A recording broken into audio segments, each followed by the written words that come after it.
কৃষক কৃষি তার উন্নয়ন সব নিয়ে আমাদের এই আয়োজন। বাংলার কৃষি, বাংলার কৃষি, বাংলার কৃষি। ফলবে ফসল ভরবে গোলা আরো বেশি বেশি। বাংলার কৃষি, বাংলার কৃষি, বাংলার কৃষি, বাংলার কৃষি, বাংলার কৃষি।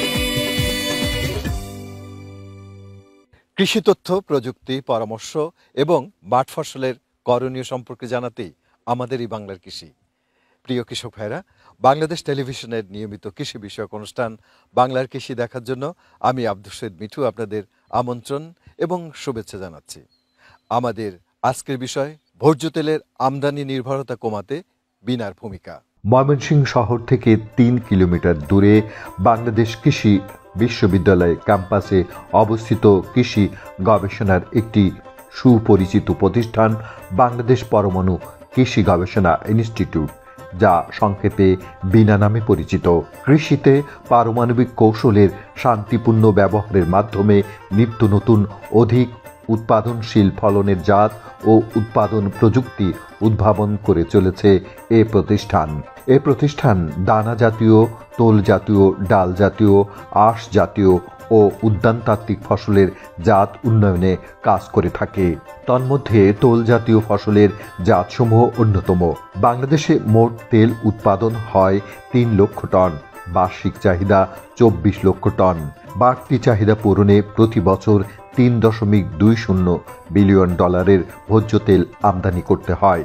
এ ঘাটতি পূরণের লক্ষ্যেই প্রতিষ্ঠানটি নানান জাতের তোল ফসলের জাত উদ্ভাবন এবং সম্প্রসারণে কাজ করছে।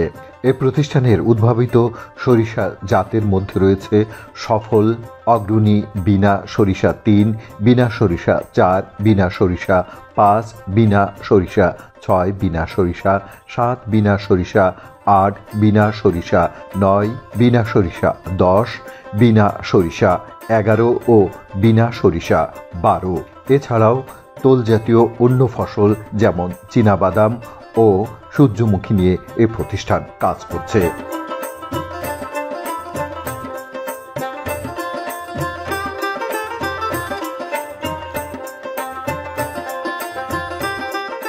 আমাদের খাদ্য তালিকায় তোল ফসল এবং তোল কিন্তু খুবই প্রয়োজনীয়, কারণ আমরা রান্নাবান্না বা যে কোনো তরি তরকারি অথবা মাছ মাংস যাই কিছু করে থাকি না কেন, এখানে তোলের ব্যবহার হয়ে থাকে। এবং এই তোল কিন্তু আমাদের দেশের যেটা উৎপাদিত হয় তা কিন্তু খুবই কম, এবং বেশিরভাগ ক্ষেত্রেই আমরা বিদেশ থেকে আমদানি করতে হয় এবং প্রচুর পরিমাণে বৈদেশিক মুদ্রা খরচ করতে হয়। কিন্তু আমাদের আশার কথা এটা যে বিনার বিজ্ঞানীরা ওনারা যে সমস্ত তোল ফসলের উপর গবেষণা করছেন সেগুলো কিন্তু জাত উন্নত জাত, এবং বীজে যে তেল হয় সেই তেলের পরিমাণও কিন্তু অনেক বৃদ্ধি পাচ্ছে। ওনারা কিভাবে এই গবেষণা করছে সে বিষয়ে আমরা এই বিজ্ঞানীর কাছে জানব। কি নাম ভাই আপনার? আমার নাম ডক্টর রেজা মোহাম্মদ ইমন। আচ্ছা ইমন ভাই, একটু আপনি আমাদেরকে একটু বলেন, আমাদের দর্শকদেরকে। আসলে বিশেষ করে সরিষার তেলের ব্যাপারে আমাদের অনেক একটা ভ্রান্ত ধারণা আছে। আমাদের দেশে মানে সরিষার তেলের ইউরিক অ্যাসিডের কারণেই সরিষার তেল অনেকেই খায় না, এবং আপনারা যে সমস্ত তোল ফসল মানে এখানে গবেষণা করছেন সে বিষয়টা যদি একটু দর্শকদেরকে ক্লিয়ার করেন। আমরা বাংলাদেশ পরমাণু কৃষি গবেষণা ইনস্টিটিউট বিনা আমরা দানা জাতীয়, আঁশ জাতীয়, তেল জাতীয়, ডাল জাতীয় এবং উদ্যানতাত্ত্বিক ফসল নিয়ে গবেষণা করি। আমি প্রধান বৈজ্ঞানিক কর্মকর্তা হিসাবে আমার মূল গবেষণা তেলবীজ জাতীয় ফসল। তেলবীজ ফসলের মধ্যে আমরা সরিষা, তিল, সয়াবিন, সূর্যমুখী এবং বাদাম নিয়ে গবেষণা করে থাকি। আমাদের গবেষণার মাঠে এই মুহূর্তে আমাদের এখানে সরিষা এবং সূর্যমুখী এবং সয়াবিন ও বাদামের জাতসমূহ এই মুহূর্তে আমার মাঠে রবি শস্য হিসাবে আমাদের পরীক্ষণসমূহ রয়েছে। আপনারা যে এই পরীক্ষণটি দেখতে পাচ্ছেন এটি একটি সরিষার পরীক্ষণ। আপনারা জানেন যে তেল জাতীয় ফসলের উৎপাদন বৃদ্ধির মাধ্যমে আমাদের বাংলাদেশের বর্তমান সরকারেরও একটি মূল চাহিদা রয়েছে যে ভোজ্য তেলের আমদানি নির্ভরতা কমানো। বাংলাদেশে আমাদের এই প্রায় 17 কোটি জনসংখ্যার জন্য প্রতি বছর প্রায় 24 লক্ষ মেট্রিক টন ভোজ্য তেল আমদানি করতে হয় এবং এই আমদানিকৃত ভোজ্য তেলের মধ্যে প্রায় 13 লক্ষ মেট্রিক টন পাম অয়েল, 3 থেকে 4 লক্ষ মেট্রিক টন সয়াবিন, 4 থেকে 5 লক্ষ মেট্রিক টন ক্যানুলা এবং সূর্যমুখী তেল, এছাড়া দেশে উৎপাদিত সরিষার তেল হয় 5 থেকে 6 লক্ষ মেট্রিক টন। আমাদের মূল গবেষণার উদ্দেশ্য হলো আমরা যদি এই ভোজ্য তেলের আমদানি নির্ভরতা কমাতে পারি এবং আমাদের যে দেশের প্রায় 2 ফসলি জমি আছে যেটা 22 লক্ষ হেক্টর, এই জমিকে যদি আমরা 3 ফসলি জমিতে রূপান্তরিত করতে পারি, অর্থাৎ 2টা ধানের মাঝখানে আমন এবং বোরো, এই ধানের মধ্যবর্তী সময়ে যদি আমরা সরিষা চাষাবাদ করতে পারি, তাহলে আমরা সরিষার তেলের উৎপাদন বৃদ্ধি করতে পারবো এবং এই উৎপাদন বৃদ্ধির পাশাপাশি আমরা প্রতি জমি চাষের আওতায় আসবে এবং ভোজ্য তেলের আমদানি নির্ভরতা কমবে। আপনারা দেখেন, যদি এখন মাত্র 6 থেকে 7 লক্ষ মেট্রিক টন আমরা সরিষার তেল দেশে উৎপাদন করতে পারি বা আমদানি নির্ভরতা কমে দেশে উৎপাদন করতে পারি এই সরিষা, তাহলেই দেখেন যে আপনারা আমাদের আমদানি নির্ভরতা প্রায় 25,000 কোটি টাকা যে ব্যয় হয় সরকারের প্রতি বছর ভোজ্য তেল আমদানিতে, সেটা কিন্তু অর্ধেকে নেমে আসবে। আমরা এই সরিষার তেলের যাতে উৎপাদন বৃদ্ধি করা যায় সে লক্ষ্যে আমরা গবেষণা করে যাচ্ছি। আমাদের এখানে মূল গবেষণা হচ্ছে সরিষার নতুন নতুন জাত উদ্ভাবন করা, যে জাতগুলো হবে আপনার উচ্চ ফলনশীল, অর্থাৎ বর্তমানে যে জাতগুলো চাষ হচ্ছে সেগুলো বিঘায় 4 থেকে 5 মণ ফলন দিচ্ছে। এই ফলনটা যাতে 8 থেকে 10 মণ বা 10 থেকে 12 মণ পর্যন্ত ফলন দিতে পারে এবং বর্তমানে যে সরিষার জাতগুলো চাষ হচ্ছে সেগুলো সবগুলো 80 থেকে 85 দিন বা 90 দিন পরিপক্ক হতে সময় লাগে, কিন্তু আমরা চাচ্ছি যে উচ্চ ফলনশীল হবে, বিঘায় প্রায় 10 থেকে 12 মণ ফলন দিবে। দেখবেন যে আপনার অসময় বৃষ্টির কারণে জমিতে পানি জমেছিল, কৃষক আমন ধান কর্তন করার পরেও সরিষা কর্তন করতে পারছে না, সেখানে জমিতে জো আসে না বা সরিষা বপনের উপযুক্ত মাটি জমিতে সৃষ্টি হচ্ছে না। সেক্ষেত্রে আমাদের উদ্ভাবিত যেমন বিনা সরিষা নয়, এই জাতটি আমরা বলেছি যে বিনা চাষে বা শূন্য চাষে আবাদযোগ্য। যদি দেখেন আপনি ধান কাটার পরে জমিতে যে খড় রয়েছে বা নাড়া রয়েছে, এটা থাকা অবস্থাতেই যদি কৃষক সেখানে সার ছিটিয়ে দিয়ে পরিমাণ মতো সরিষার বীজ ছিটিয়ে দেয়, তাহলে সেখান থেকেও সে বছরে এখানে এক মৌসুমে আপনার 80 থেকে 85 দিন বা 90 দিনের মধ্যে সে প্রায় বিঘায় 7 থেকে 8 মণ ফলন পাবে। আমরা যদি সর্বস্তরে সকলে আমাদের খাদ্যাভ্যাসের পরিবর্তন করে আমরা যদি সরিষার তেল খাদ্যাভ্যাস হিসাবে গ্রহণ করি, তাহলে আমাদের কৃষকগণ চাষাবাদে উদ্বুদ্ধ হবে, ফলশ্রুতিতে হবে কি আপনার দেশের প্রতি জমি চাষের আওতায় আসবে এবং আমরা ভোজ্য তেলের আমদানি নির্ভরতা কমিয়ে ধীরে ধীরে আমরা ভোজ্য তেলের স্বয়ংসম্পূর্ণতার দিকে এগিয়ে যাব। বিনা উদ্ভাবিত এসব তেল ফসলের জাত বাংলাদেশে ব্যাপকভাবে চাষ হচ্ছে। বাংলাদেশে 8,59,800 হেক্টর জমিতে তেলবীজ ফসল আবাদ হয়। তন্মধ্যে 1,95,807 হেক্টর জায়গায় চাষ হয় বিনা উদ্ভাবিত জাত, অর্থাৎ দেশের তেল জাতীয় ফসলের জমি গড়ে প্রায় 33% জমি দখল করেছে বিনা উদ্ভাবিত জাতসমূহ।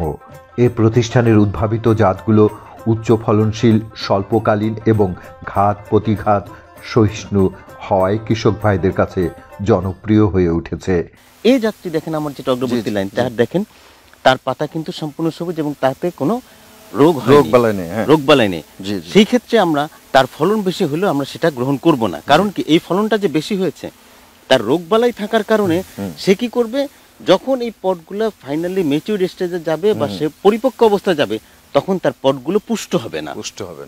বিনা উদ্ভাবিত সরিষা চাষের জন্য জমির ধান কাটার পর শুধুমাত্র সার ও বীজ ছিটিয়ে আবাদ করা যায়। সরিষার বীজ বপনের পূর্বে জমিতে শতক প্রতি 1,100 গ্রাম ইউরিয়া, 625 গ্রাম টিএসপি, 325 গ্রাম এমওপি, 625 গ্রাম জিপসাম, 15 গ্রাম জিঙ্ক সালফেট, 25 গ্রাম বরিক অ্যাসিড এবং পর্যাপ্ত গোবর সার দিতে হয়। আশ্বিন কার্তিক মাসে বীজ বপনের সময় 2 বার নিড়ানি দেওয়ার প্রয়োজন হয়। গাছে ফুল আসার সময় এবং ফল ধরার সময় সেচ দিতে হয়। 2 ফসলের মাঝে এই পদ্ধতিতে একটি বাড়তি ফসল সরিষা পাওয়া যায়। বিঘা প্রতি ফলন 8.0 থেকে 8.5 মণ হয়ে থাকে। সে কারণে বিনা উদ্ভাবিত সরিষার জাতগুলো বেশ জনপ্রিয় হয়ে উঠেছে কৃষক ভাইদের মাঝে।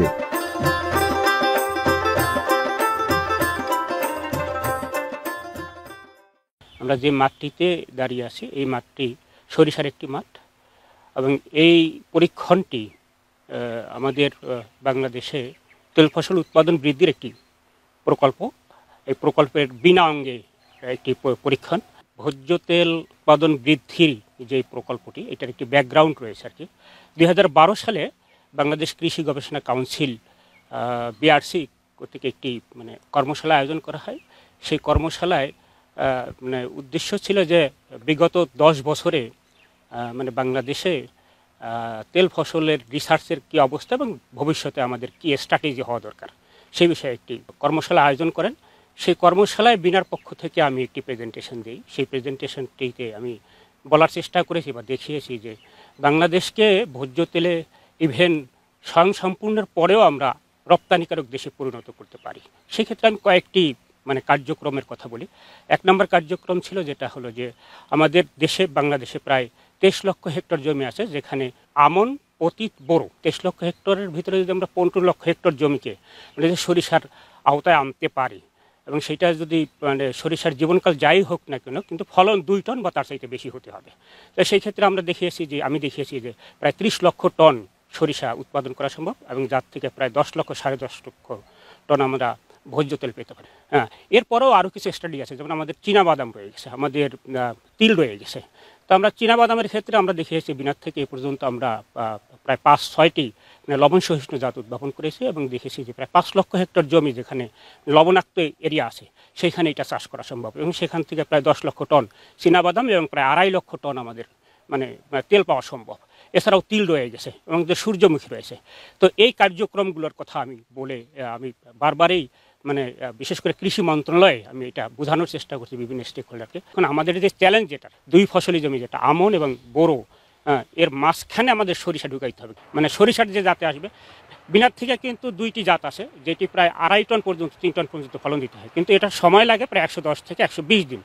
এবং বাড়ির থেকে বাংলাদেশ কৃষি গবেষণা ইনস্টিটিউট থেকেও তারাও কিন্তু মানে উদ্ভাবন করেছে ক্যানোলা টাইপের একটা সরিষা যেটা 120 দিন সময় লাগে, কিন্তু ফলন কিন্তু প্রায় 2.5 টন থেকে 3 টন। তো এই জাতগুলোকে যদি আমরা ইনক্লুড করতে পারি, এরপরে আমরা ব্রাউজ ধান, বিনা ধান 14কে যদি ইনক্লুড করতে পারি, তাহলে কিন্তু আমাদের যে কাঙ্ক্ষিত যে মানে 15 লক্ষ হেক্টর জমিকে মানে যদি আমরা নিয়ে আসতে পারি সরিষার আন্ডারে, তাহলে কিন্তু আমাদের ওই যে 10.5 লক্ষ টন যে সরিষার তেল সেটা কিন্তু আমরা উৎপাদন করতে পারবো। কুড়ার থেকে আমরা তেল পাবো। আমরা যদি সেই তিলের কথা বলি, চীনাবাদামের কথা বলি, সবগুলো যদি আমরা অ্যাকোমোডেট করতে পারি বা একসাথে নিতে পারি, তাহলে কিন্তু আমাদের দেশকে ভোজ্য তেলে স্বয়ংসম্পূর্ণ করা কি ইভেন আমরা রপ্তানিকারকে পরিণত হতে পারবো। ভোজ্য তেল আমদানি নির্ভরতা কমিয়ে দেশে তৈলবীজ ফসল চাষের এলাকা বাড়ানোর চেষ্টা চলছে। সেই ক্ষেত্রে বিনা উদ্ভাবিত তেল ফসলের জাতগুলো গুরুত্বপূর্ণ ভূমিকা পালন করছে। তেল ফসল চাষ করে অনেকেই লাভবান হচ্ছেন। পতিত জমিতে অথবা আবাদি জমিতে সুযোগ মতো বিনা উদ্ভাবিত তেল বীজ ফসলের জাত চাষ করে প্রচুর ফলন ঘরে তুলে নিচ্ছেন কৃষক ভাইয়েরা। আপনিও এসব জাত চাষ করে লাভবান হতে পারেন। বাংলার কৃষি, বাংলার কৃষি, বাংলার কৃষি। অনুষ্ঠান সম্পর্কে আপনাদের যে কোনো মতামত আমাদেরকে লিখতে পারেন। লিখবার ঠিকানা প্রযোজক বাংলার কৃষি, কক্ষ নম্বর 3016, বাংলাদেশ টেলিভিশন ভবন, রামপুরা, ঢাকা 1219। ইমেল বাংলার কৃষি 1314@gmail.com। Facebook Bangladesh television. ইচ্ছে করলে অনুষ্ঠানটি ইউটিউবে দেখতে পারেন। বিনা উদ্ভাবিত এই জাতসমূহ অচিরেই সারা বাংলাদেশে ছড়িয়ে পড়বে, এটাই আমরা প্রত্যাশা করছি। কৃষক ভাইরা, আজ এ পর্যন্তই। আপনারা সবাই ভালো থাকুন, সুস্থ থাকুন, এই কামনা শেষ করছি আজকের বাংলার কৃষি। আল্লাহ হাফেজ। বাংলার